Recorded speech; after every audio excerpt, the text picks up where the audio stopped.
viendra l'heure de faire le bilan. On pourra dire que 2015 est désopilant. Entre les attentats de Charlie Hebdo, de Villejuif, du Thalys et de Paris, on dira que cette année aura été une année de barbarie. J'ai mal à ma France quand je vois toutes ces tueries. J'ai mal à ma France quand je vois toutes ces conneries. On retiendra la date du 16 janvier pour la mort des caricaturistes et des policiers. C'est le jour où a été bafouée notre liberté d'expression. C'est un jour où toute la France a ressenti le frisson.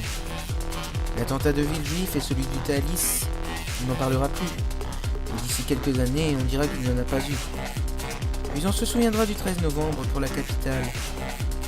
Car hier à Paris, rester en vie était crucial. Encore une nuit sombre à ajouter au package que la France subit depuis les guerres avec force et rage. J'ai mal à ma France quand je vois toutes ces tueries. J'ai mal à ma France quand je vois toutes ces conneries. J'ai mal à ma France quand je vois toutes ces tueries. J'ai mal à ma France quand je vois toutes ces conneries. Car c'était un pays qu'on citait en exemple, qui disait droit de l'homme, égalité des chances. Un pays libre le criant fièrement, que les terroristes ont décidé de briser fortement. Car où dans le Coran, la Bible, la Constitution est-il écrit que tuer des hommes est une consolation? Car ces hommes-là sont sans religion. Alors, avec nous, ils n'ont aucune comparaison.